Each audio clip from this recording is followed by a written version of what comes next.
My name is Eddie Usher. Last Christmas, my whole family laughed in my grandmother's face and threw away a fortune. My father ripped his check in half. My mother tore hers like it was junk mail. My sister fed hers to the fire and filmed it burning. My brother crushed his like a candy wrapper and shoved it under the table. I was the only one who kept mine.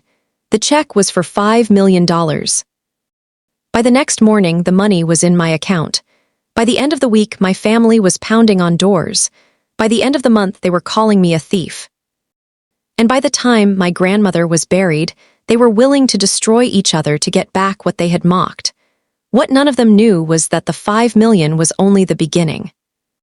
Because my grandmother had spent months setting a trap, not for strangers, not for criminals, for her own children, for the people who only visited when they wanted something, for the people who mistook kindness for weakness and old age for confusion. And on Christmas Eve, she found out exactly who we all were. Before we go any further, take 1 second to like this video, subscribe to the channel, and comment your city and the time where you are listening from. I read every single comment. Now let me take you back to the last Christmas Eve my grandmother ever lived to see. My grandmother never locked her front door, not once in 47 years. That house sat at the top of a hill, with wind pushing through the pines and smoke curling from the chimney all winter long. Every room in it smelled like something had been loved there for a very long time. Wood smoke, old books, lemon polish, banana bread, wool dried by the radiator. It smelled safe. When I pulled up that Saturday afternoon, a week before Christmas, she was already at the door waiting for me in her corn yellow sweater.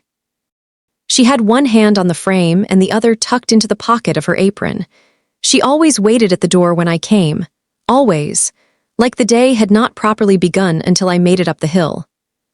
She kissed my forehead and touched my jaw the way she had since I was small, as if confirming I was still myself. Tell me about your class. That was what she always asked first. Not how is work. Not are you tired. Not how much are they paying you. She asked about my class because she knew that when I talked about my students I remembered who I was. We sat at the kitchen table with mismatched teacups, and I told her about Daniel. A quiet third grader who would not speak during group work, but wrote paragraphs, so honest they could stop me cold. She listened the way only a few people ever do, with her whole face, with patience, with care that did not rush to fill silence. What do you think he needs? Patience, I said, then give him patience. She said, give him Saturdays if you have to. That was the kind of person my grandmother was. She believed attention was a form of love, not loud love, not performance love, steady love, quiet love. Love that showed up. I told her about the old bed frame I had bought at a flea market for my apartment. One spindle missing, one drawer warped shut. She laughed and said it was probably haunted by a farmer who disapproved of my reading habits. I laughed too. Then her hand shook when she set down her tea. Just for a second, a small tremor. Easy to miss if you were not paying attention. I pretended not to notice because I was already afraid of what it might mean. We knitted in the late afternoon light. She was making something small and gray that she would not show me. I was still failing to finish a scarf I had started months before. Outside the window, the cardinal she fed every morning landed on the feeder, took one seed, then flew away. She watched him in the still way she watched things that mattered. When I left, she pressed a thick envelope into my hand on the porch. Inside were 2 crisp $10 bills for gas. She gave me that every month. I never spent them. I kept every one of those envelopes in a shoebox under my bed because it was never really gas money. It was her way of saying, I see what it costs you to come. Thank you for coming anyway. I did not know then that I only had a few Saturdays left with her. On the drive down the hill, my mother called. My mother never called to ask how I was. She called to tell me what she needed and to see if I had anything useful to contribute. Are you up with the old lady again? That is what she called my father's mother, not Sylvia, not grandma. Not even your grandmother, the old lady. I go every Saturday, Mom. She sighed like I had said something inconvenient. She is fine, sweetheart. She has her pension. In the background, my older brother Grant shouted that he needed a ride to Dan's garage Monday, because his truck was acting up again. My sister Holland texted before the call even ended. "Can you float me 200 just for this week? Promise I will pay you back." She never did. Then my mother reminded me about Christmas Eve dinner. "Your father wants roast. Make sure she does not stand over the stove too long. She gets tired and then just sits there staring at everyone." Nobody asked if she was in pain. Nobody asked if her hip was worse. Nobody asked if she needed help. Nobody asked because none of them really wanted the answer. At a stop sign halfway down the county road, I made a decision so small I barely felt it happen. I stopped waiting for them to care. Then my mother said something that sat in my chest like a stone all night. "Do not let her rope you into moving in. She will take advantage of your soft heart." I hung up without answering. My grandmother had never taken advantage of anyone in her life. My grandmother was the one being quietly harvested, for rides, for money, for guilt, for obligation. For holidays, nobody helped host, and dinners, nobody helped clean. My father loved warning people not to be manipulated by the one person in the family who had never manipulated anyone. Looking back now, I think that was the first clue. The people most afraid of being controlled are often the ones who need control the most. The first time my grandmother told me the truth was not at Christmas. It was in October in her garden. We were cutting back rosemary before the first frost. The sun was low and orange, and the whole garden smelled sharp and green. She sat down on the bench harder than usual and rested the shears in her lap. "Do you remember Dr. Ackefer?" "Of course." I saw her Tuesday. She looked at the rosemary for a long moment and then said it. "Pancreatic, stage 4, the world did not break open, it narrowed, every sound pulled away." I heard a dog barking somewhere far off, a truck on the road, wind moving through dry stems, but inside me everything went still. I asked about chemo, she shook her head. "No. I would rather spend what time I have left here, in my own kitchen, in my own bed. In this garden, I am 82 Eddie. I have had a long and interesting life. I am not sad, I am sorting." Then she took my hand. Her fingers were cold and steady. "Do not tell them." I stared at her. "Grandma, I mean it. I want one more Christmas that looks like Christmas. I do not want your father rehearsing his grief at the table. I do not want your mother deciding where my dishes should go before I am in the ground. I want roast chicken and bad wine and one more chance to watch everybody be exactly who they are when they think no one is measuring." Then she smiled. Not warmly, sharply. "I have a few things to give out first." That was the moment I should have understood that she had already made up her mind about everything, but I was still thinking like a granddaughter. Not like a witness. From Thanksgiving to Christmas, every one of my family members walked into her house, carrying a hidden shopping list behind their smiles. My father arrived first on Christmas Eve. Richard Usher, boots loud on the floor, shoulders wide with the kind of old authority men wear long after anyone asked for it. He worked at the machine parts plant and had for 30 years. At least he did then. In 3 months, the plant would close and he would be done. He did not know that yet. He came in like he owned the house anyway, opened the fridge without asking. Checked the roast, asked if the wine was decent. My mother followed him with compliments that were really appraisals.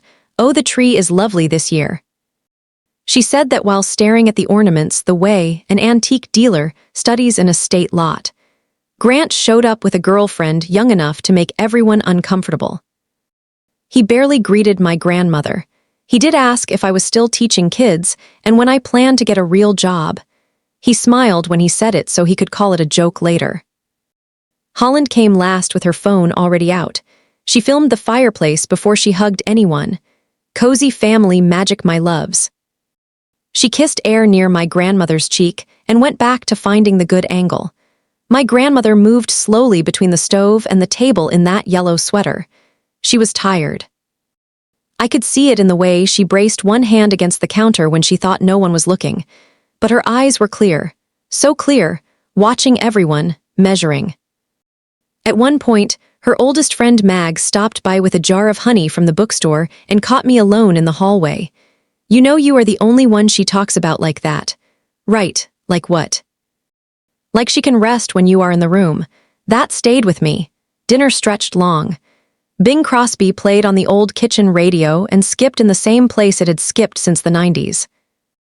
Turkey fat hissed in the pan. Glasses clinked. My father talked about politics. Grant complained about materials costs. Holland took a video of the table and called it intimate. My mother asked pointed little questions about whether the house was becoming too much for one person to manage. Then my grandmother stood up. Not quickly, not dramatically. Just enough to gather the room. I have something for each of you. She brought a small wooden box to the table, opened it, took out 5 cream-colored envelopes, walked around the table and set one beside each plate. Mine came last. When she put it down, she touched my shoulder. My father opened his first because of course he did. I watched the exact moment his face changed. Expectation first, then confusion, then insult. Grant looked over and laughed before he even checked his own. Holland held hers up to the light like it was fake jewelry. My mother frowned the way people frown when kindness feels suspicious. Inside each envelope was a check for $5 million. There are moments when a room changes temperature without anyone touching the thermostat. That room did. My father said it first. It is fake. Do not be an idiot. He dropped his onto his plate. Gravy slid into the corner. My mother tore hers in half, slowly, deliberately, like she was making a point about dignity. Grant crumpled his and shoved it under the table. Holland stood up, walked to the fireplace, held her check over the flames with 2 fingers and let it go. The corner blackened, curled, glowed red, vanished. Then everyone laughed, all except my grandmother. She was looking at me, just me. I picked up my check, folded it once, slid it into my purse. Thank you, Grandma. She nodded one time, that was all. Nobody noticed because they were too busy mocking what they had just destroyed. I wish I could tell you I knew in that moment the checks were real. I did not. I only knew my grandmother was not a foolish woman, and that gratitude cost me nothing. But the whole drive home I could feel that check in my purse like it was alive. Snow was coming down hard. The windshield wipers dragged in a tired rhythm. 1, 2, 3, 1, 2, 3. I drove through the dark thinking about something she had asked me 2 weeks earlier in the garden. If you had $1 million, Eddie, what would you do first? I had laughed then. Said I would probably buy supplies for my classroom because we were always out of dry erase markers. She had looked at me like I had just answered a question she had been carrying for years. At home, I laid the check on my kitchen table under the yellow light. The paper was heavy. The security weave shimmered when I tilted it. The routing number matched First National Hollow Ridge. The signature was hers. On the back in blue ink, she had written 6 words. For the one who still comes Saturdays. I sat down on the kitchen floor and stared at it until midnight. The next morning I went to the bank. The manager was Benedict Strom. I had known him since I was 16. He had a mustache older than I was and a tiny plastic horse on his desk from some forgotten child. He smiled when I came in. He stopped smiling when he saw the check. I only came to verify it. I said, my grandmother gave it to me last night and I just wanted to ask if it was real. He picked it up with both hands. His face drained so fast it frightened me. Eddie, come with me. He led me past the tellers and the wreath on the vault door and into a private room with no windows. Closed the door, locked it. Sat down across from me. Have you read what she wrote on the back? Yes. He inhaled once through his nose. Your grandmother came in at the beginning of November. She moved a large amount of money into a special account. She had 5 of these drafted. I handled the paperwork myself. My mouth went dry, so it is real. He looked me straight in the face. It is real, all of it is real. Then he said the sentence that changed everything. And this is only part of it. There was a lawyer named Haverson who would be contacting me. Benedict said he was not supposed to tell me more, but the tone in his voice said enough. My grandmother had not just written a check, she had arranged a sequence, a test, a plan. When I walked out of that bank, $5 million sat in my account, and all I could think was this is not the real story. I drove straight to her house. She was in the kitchen with coffee already poured as if she had known exactly how long the bank would take. You went. Yes. Was Benedict kind? He was terrified. She smiled into her cup. Then she told me the truth. My grandfather had left her $400,000 and the house in the 90s. She had not known what to do with any of it, so she went to the library. She read. She wrote letters to a financial columnist in Chicago. The man wrote back. They corresponded for 17 years. He died in 2015 and left her 40% of his firm. I remember just staring at her. How much did you have? She took a sip of coffee. Roughly 40 million, give or take a market day. My grandmother had been worth over $40 million and none of us knew, not one of us. She had lived in the same old house, worn the same mended sweaters, driven the same car until she stopped driving at all, gave me $20 for gas in paper envelopes, paid cash at the grocery store, planted tomatoes, taught bridge, bought library sale paperbacks. Why did you never tell anyone? Because nobody ever asked. She said, your father once offered to manage my money, not help, manage. That is when I knew he did not want to understand my life. He wanted access to it. Then she leaned forward. I did not give them money last night, Eddie. I gave them one final chance to ask why. One final chance to treat me like a person before treating me like an account. They failed. It took less than 2 hours for my family to go from calling the checks fake to insisting the money belonged to them. Benedict had to make a compliance call because my father was still attached to an old dormant account from decades before. He did not share details, but he shared enough. My phone started vibrating while I was still in my grandmother's kitchen. 32 notifications in 45 minutes. Holland texted first. I need my check back. I changed my mind. Tell me what to do, be fair. Grant left a voicemail calling me a little weasel and demanding I hand over what was theirs. My mother cried in hers, not real crying, performance crying. Soft, breathy crying with a break on the last word. You do not understand what you are doing to this family. My father did not call. He came in person. His truck rolled up outside before noon. He marched to the front door and pounded so hard the glass shook. You gave her $5 million. My grandmother stood behind the glass and did not open the door. I gave each of you $5 million. 4 of you destroyed it. Mom opened this door. Richard, it is the 26th of December. This is not a good time. You cannot do this. I already did. Then for the first time in 47 years, she turned the deadbolt. He stood there on the porch with his fists tight at his sides, staring at the woman who had raised him and denied him. Then he left. My grandmother came back to the kitchen table, picked up her toast, took one bite. Well, that has begun. That was the surface of it. Underneath, something darker had already started moving. Because once people realize they made a mistake that large, they do not just want forgiveness. They want reversal. And the more shame they feel, the crueler they become. January was the month the house got quiet in a frightening way. My grandmother had less strength. She moved slower. She hid pain when she could. One icy Tuesday, she went outside to scatter seed for the cardinal and slipped in the yard. Mag found her after noticing the front door was open. The hospital wanted to admit her. She wanted hospice at home. Hospice at home is what she got. She had already signed the papers months earlier. I took leave from Briar Hollow Elementary and moved into her spare room. I set up a baby monitor by her bed. The spare room had pressed flowers on the wall and a quilt older than my mother. Every night I read to her. Willa Cather mostly. Sometimes she slept. Sometimes she corrected my pronunciation. Sometimes she would open her eyes in the middle of a page and ask if I had eaten dinner.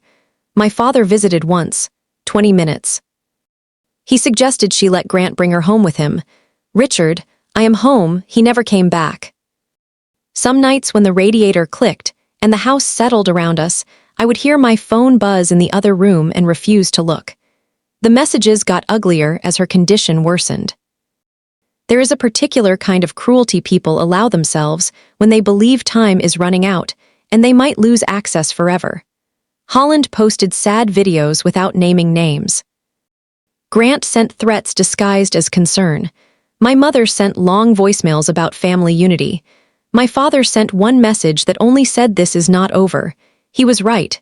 It was not over. Near the end, my grandmother gave me a brass key on a leather loop from the top dresser drawer. When Haverson asks, "Give him this. He will know. What does it open? You will see." That answer terrified me more than if she had told me, because by then, I knew every object she handed me carried a future inside it. She died on February 3rd at 5:47 in the morning. I know the time because I looked at the little travel clock on her nightstand when the furnace clicked off, and the whole house went still in that impossible way it only ever does once. Her hand was still warm in mine. The cardinal came to the feeder while I sat there, took one seed, flew away. I called Mag first, then my father. He was quiet for one heartbeat when I told him. Then my mother got on the line, and her first question was when the funeral would be, because she had something on the 10th. I hung up. My grandmother had left detailed written instructions. Her yellow sweater, burial beside my grandfather in the cemetery behind the Lutheran church she never once attended. No eulogy from Richard, a poem read by me. They all came anyway, dressed in black. Crying louder than truth required. Holland filmed the procession from behind sunglasses and posted it later with a softened filter and the caption "Healing." I did not cry until that night. If you have made it this far and there is someone you have lost who loved you more than you knew what to do with, leave their name in the comments below. I mean that. I read everyone. Because what comes next is the part where grief turned into war. My father called the lawyer before the dirt had settled over her grave. Haverson told me later. 3 voicemails before noon on funeral day asking when the will would be read. Grant came to my apartment 2 days later and asked if I knew who got the house. He walked in without knocking because he had never learned not to.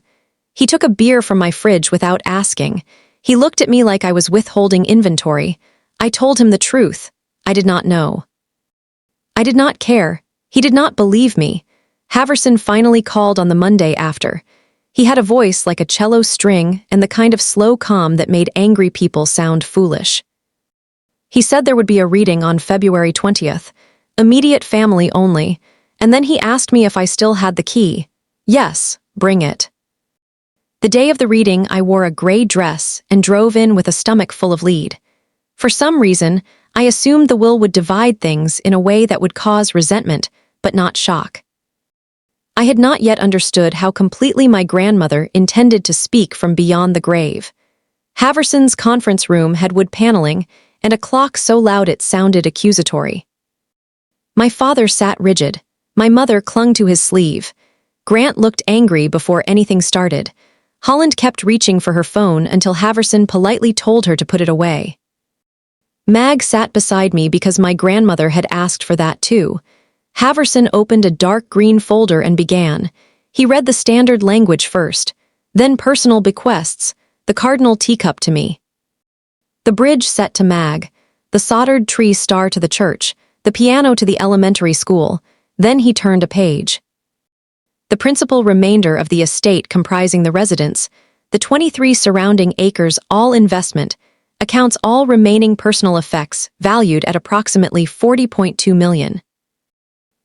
Net of the 5 gifts already distributed is left in its entirety to Eddie Rosemary Usher. Nobody moved, the clock ticked. My father stared at Haverson as if language itself had broken. Then he stood up.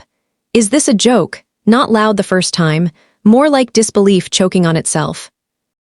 Haverson did not blink. It is a legal document, Mr. Usher. Please sit down. My father said it again louder. Is this a joke? No. Then Haverson read my grandmother's attached explanation. I leave this to my granddaughter Eddie. She is the only one who visited without wanting something. She came because it was Saturday. She cared for me when I was still easy to ignore and when I was no longer easy to look at. She never once asked what I had. She only asked how I was. My mother made a sound like something fine had cracked inside her. Grant stared at me with naked hatred. Under the table, Mag squeezed my hand. I remember thinking not that I had one. Not even that I was stunned. I remember thinking they're going to come apart now, and they did. The lawsuit arrived 4 days later in a heavy manila envelope. My father, my mother, Grant, Holland. Altogether, they were alleging undue influence, that I had manipulated an elderly dying woman into leaving me her estate, that I had isolated her, controlled her, pressured her. Stolen what should have been equally shared. I laughed when I read it, not because it was funny, because there are moments when the body chooses laughter because rage would be too dangerous. Haverson was not surprised. He said he would represent me for free because he owed my grandmother 30 years of trust and intended to see her last decisions defended properly. The case would not be heard until October. 8 months. 8 months of living in the town where everyone knew my name. 8 months of grocery store whispers. 8 months of internet sympathy aimed at Holland, and sly remarks about gold, digging from people who had never visited my grandmother once. 8 months of knowing my family had officially chosen the side of money over blood. I went back to teaching because children have a way of demanding the truth of your attention. Daniel was happy to see me. The bulletin board still needed fixing. Somebody had stolen all the good dry erase markers over break. Life had the audacity to remain ordinary while my last name sat in a probate filing. But the most unsettling part of those months was not the waiting. It was the key. Haverson and I opened the safe in late spring in my grandmother's bedroom closet, behind a row of old cardigans. I had expected stock certificates or property deeds or some theatrical final twist. What was inside was worse for anyone trying to challenge her, because it was proof. 3 medical capacity evaluations done across several years by Dr. Ackefer. Clean, clear, signed. My grandmother had anticipated exactly what they would accuse me of and built a wall against it. Then a bundle of letters tied with ribbon, every birthday card I had ever sent her. Every childish drawing, every note from college, every crayon scribble from age 4 onward.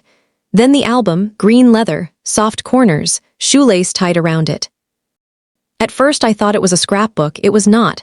It was a record, page after page in her slanted handwriting. Dates, small notes, tiny memories, pressed leaves, ticket stubs, weather soup. What we read, what I brought, how tired I looked, which child in my class I was worried about, whether I laughed, whether I stayed for pie. Whether we repaired the gutter or shelled peas or just sat and listened to rain. Every Saturday I had visited for over a decade. 487 entries. She had counted them.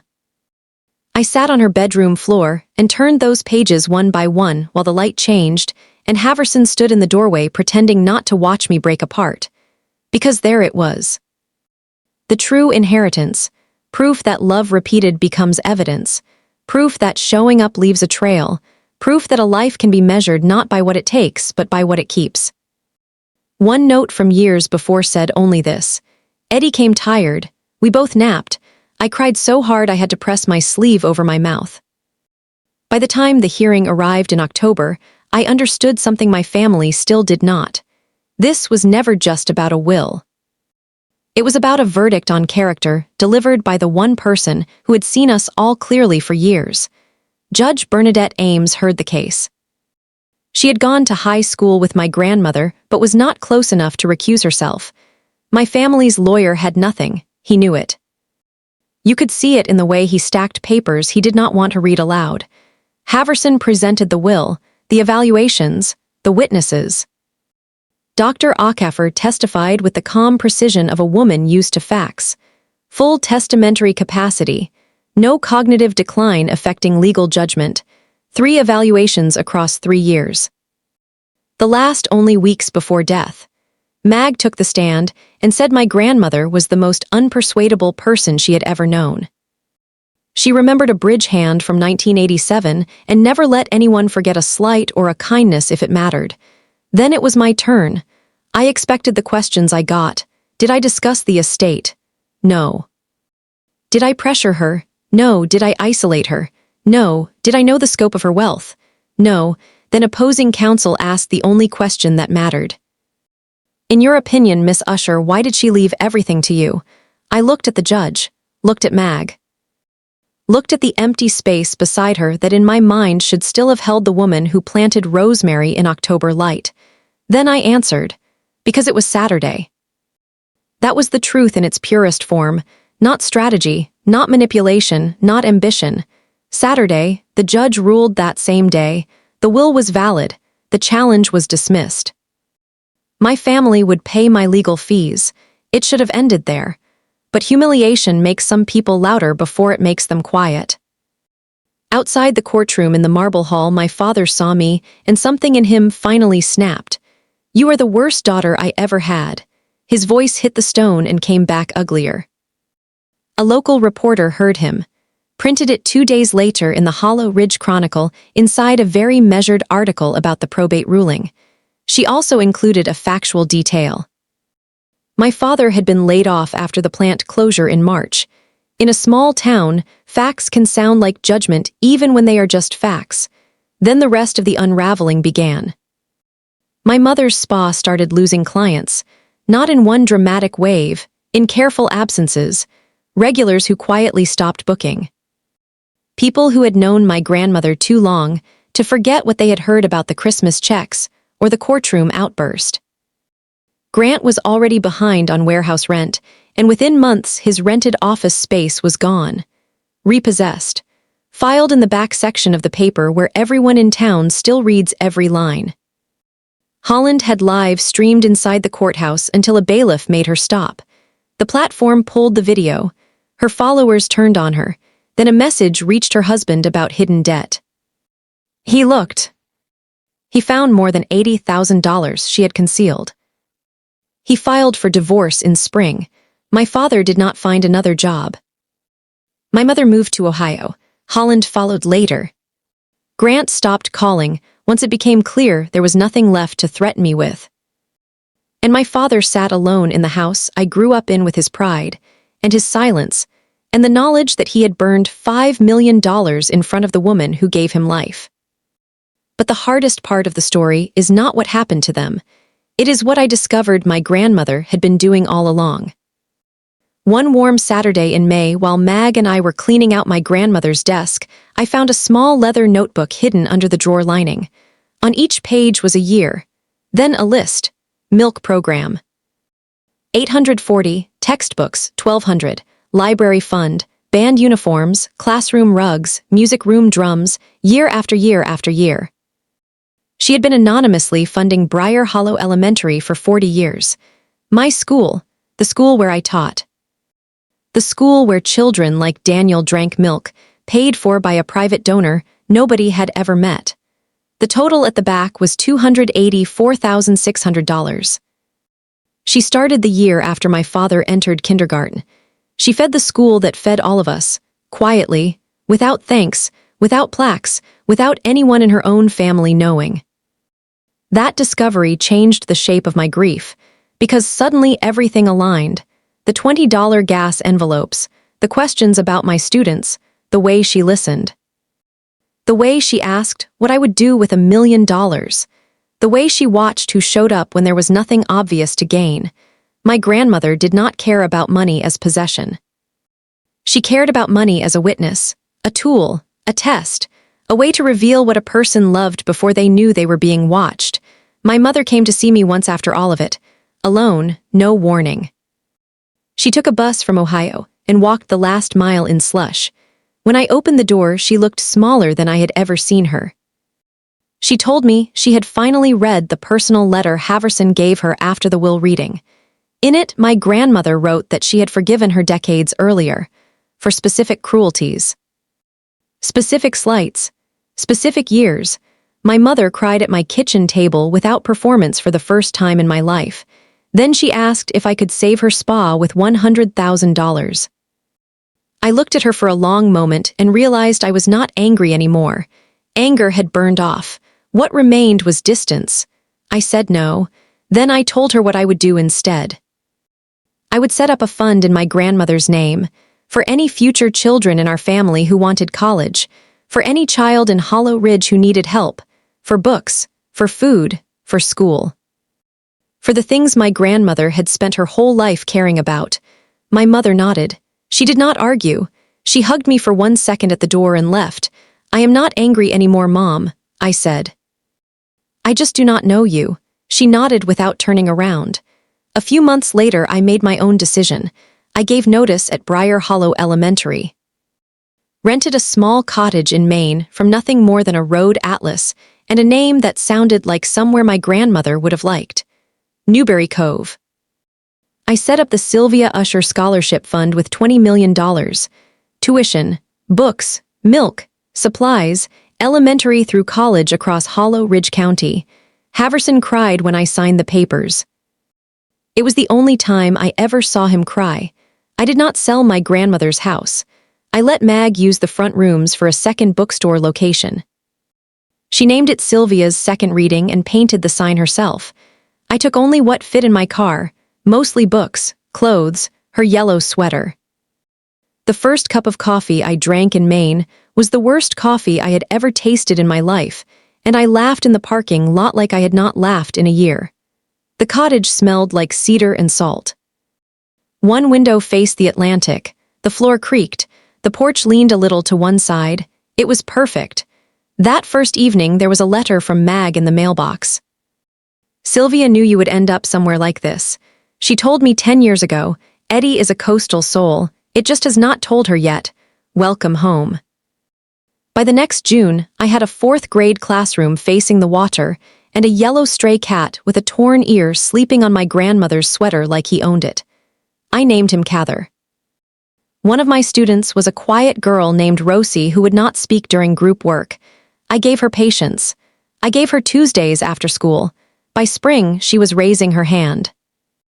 The first Sylvia Usher scholarships went out that April.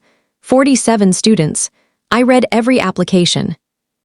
2 of them came from children in the same milk program my grandmother had been funding without a single soul knowing. Sometimes I think the real ending happened one Saturday in August. I sat on my porch in Maine as the sun went down over the bay 10 minutes later than it used to set behind my grandmother's hill. I had been noticing that every evening for reasons I could not explain. I wrote her a letter I never mailed. I told her about the classroom, about Rosie, about the cat, about the squeaky floorboards, about the sea, about the scholarships. About the way her sweater still held shape in the shoulders as if she might come back for it. Then I wrote the truest thing I had learned. I did not inherit her fortune because I was clever. I did not inherit it because I knew some secret. I inherited it because when it mattered I knew how to stay. I knew how to sit in the kitchen. I knew how to listen. I knew how to come on Saturdays with no agenda. I knew how to love someone before there was anything to gain from them and after there was nothing left to take. That was the test, not the checks. Not the courtroom, not the money. The test was every ordinary Saturday that came before all of it, and my family failed long before Christmas Eve. My father sent me a birthday card that summer. The first in 10 years. Inside he wrote only 4 words, I hope you are well. I did not write back. I did not tear it up either. I put it in a drawer and left it there. Maybe that is forgiveness. Maybe it is just finished pain. I do not know yet. What I do know is this. Some people think inheritance is about blood. It is not. It is about witness. It is about who sees you clearly. Who comes when there is no audience. Who remembers your medicine. Who notices your hands shaking and does not make you explain. Who sits beside your bed after the rest of the world gets uncomfortable. Who values your life before your death turns it profitable. My grandmother knew exactly what she was doing when she handed out those checks. She was not giving away money. She was turning on the light, and everybody showed their real face. If this story hit you anywhere deep, then do not just watch and move on. Stop for 1 second and think of the person in your life who loved you quietly, the one who showed up, the one who did not make a speech about it, the one who just kept coming back. Write their name in the comments and tell me what they taught you, then call them if they are still here. Visit them if you can. Go on a random Saturday, not on a holiday, not when you need something. Go when there is no performance in it, because one day there will be a last Saturday. And when that day comes, the thing that will haunt you is not what you were owed. It is where you failed to show up. So if you want more stories about family betrayal, quiet power, inheritance, revenge, and the women who walk away instead of begging to be loved, then like this video, subscribe right now and turn on notifications. because the next story is even colder, and it begins with another envelope.